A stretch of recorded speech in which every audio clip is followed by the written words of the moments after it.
Hello guys, welcome my video channel. Bagaimana nih kabar kalian selama di rumah aja? Semoga kalian baik-baik saja ya teman-teman. Di video kali ini aku bakal mengajak kalian untuk mengisi kekosongan di stasiun kalian agar tidak hanya rebahan aja di rumah. Aku akan membahas tentang perkembangan teknologi komunikasi. Sebelum masuk ke videonya, jangan lupa tekan tombol subscribe dan nyalakan loncengnya agar tidak ketinggalan video selanjutnya. Daripada kelamaan favivu, mending langsung ke videonya, cekidot. Video kali ini membahas tentang perkembangan teknologi komunikasi komputer yang meliputi beberapa poin. Yang pertama, definisi komputer. Yang kedua, sejarah komputer, dan yang ketiga, perkembangan komputer tiap zamannya. Untuk poin yang pertama, yaitu pengertian komputer. Agar mudah dimengerti, ayo menyimpulkan bahwa definisi komputer adalah perangkat elektronik yang didesain untuk menyimpan dan memproses data informasi. Poin yang kedua, yaitu sejarah komputer. Sejarah awal komputer bermula ditemukan sempoa di Babilonia, termasuk wilayah Irak, sekitar 2000 tahun yang lalu. Sempoa atau abacus dapat dianggap sebagai cikal bakal mesin komputasi. Sempoa di Babilonia digunakan untuk menghitung dengan menggunakan biji-bijian yang dapat digeser dan diatur di sebuah rak kayu. Poin yang ketiga, yaitu perkembangan komputer. Ditemukan komputer berjenis mekanik oleh Blaise Pascal. Komputer ini ia sebut sebagai kalkulator roda numerik.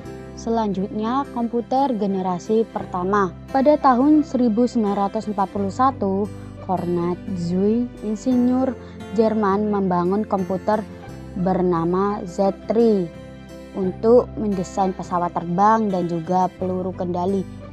Nah, ini komputer generasi pertama dengan ciri-ciri yang pertama, silinder magnetik untuk menyimpan data. Yang kedua, komponen yang dipergunakan adalah tabung hampa udara untuk sirkuitnya. Yang ketiga, kapasitas penyimpanannya kecil. Yang keempat, program bisa dibuat dengan bahasa mesin aja. Yang kelima, ukuran fisik komputer itu besar dan memerlukan ruangan yang luas. Itu beberapa contoh komputer generasi yang pertama. Nah, sekarang lanjut ke komputer generasi kedua. Terdapat 3 peneliti asal Amerika Serikat di generasi ini, yaitu William Shockley, John Bardeen, dan Walter Brattain.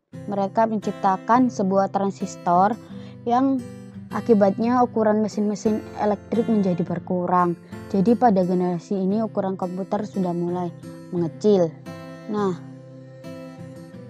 di situ tertera gambar yang sudah Ayu kasih nomor 1, 2, 3. Biasanya yaitu pada gambar pertama itu terdapat gambar John Bardeen.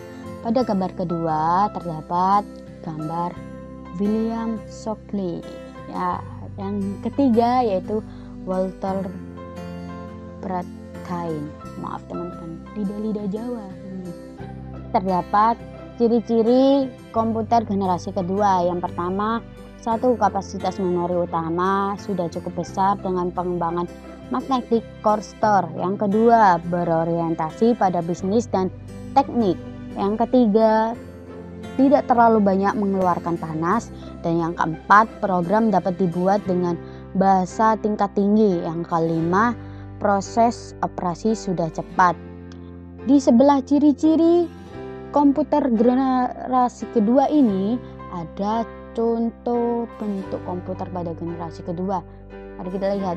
Di generasi ketiga ditemukan teknologi integrated circuit menjadi ciri utama karena mulai digunakan pada sebuah perangkat komputer hingga generasi sekarang. Namun, semikonduktor pada tahun 1959 yang berisi hanya 6 transistor saja. Beberapa ciri-ciri komputer generasi ketiga. Yang pertama, kinerja komputer menjadi lebih tepat dan cepat. Yang kedua, kapasitas memori lebih besar dan dapat menyimpan ratusan ribu karakter. Yang ketiga, telah menggunakan terminal visual display dan dapat mengeluarkan suara. Yang keempat, menggunakan media penyimpanan luar disket magnetik atau external disket yang bersifat pengaksesan datanya secara acak atau random access dengan kapasitas besar jutaan karakter. Terus yang kelima, kecepatannya hampir 10.000 kali lebih cepat. Contoh gambar komputer generasi ketiga. Tidak jauh beda dengan penemuan generasi ketiga, pada generasi keempat hanya mengembangkan saja agar satu chip tunggal mampu menampung ribuan komponen komputer. Pada generasi keempat ini memiliki monitor namun masih menggunakan satu warna. Ciri-ciri komputer generasi keempat, yang pertama menggunakan LSI, Large Scale Integration. Yang kedua, dikembangkan komputer mikro yang sudah menggunakan semikonduktor dan mikroprosesor yang berbentuk chip untuk memori komputer. Dan yang ketiga, komputer generasi keempat ini diantaranya ada AT, IBM, komputer generasi kelima. Komputer generasi kelima merupakan komputer yang kita gunakan pada sehari-hari dan berkembang menjadi komputer lipat yang biasa disebut dengan laptop. Nah, berikut ciri-ciri komputer generasi kelima, yaitu yang pertama, masih menggunakan teknologi LSI yang tentunya saja memiliki banyak pengembangan. Yang kedua, fitur-fitur semakin banyak. Yang ketiga, pemrosesan informasi jauh lebih cepat. Dan di sebelah kanan terdapat contoh komputer generasi kelima. Jadi kesimpulannya, setiap zaman komputer terus berkembang, misalkan kebutuhan manusia. Kemungkinan di beberapa tahun kemudian komputer akan berkembang transparan dan semakin canggih lagi fitur-fiturnya. Terima kasih buat kalian semua yang sudah nonton video ini. Semoga kalian bisa paham dengan penjelasan aku dan kalian jadi tahu perkembangan teknologi komputer dari masa ke masa. Jangan lupa like, subscribe, dan komen di bawah ini. Boleh kritik atau saran buat video selanjutnya. Sampai jumpa.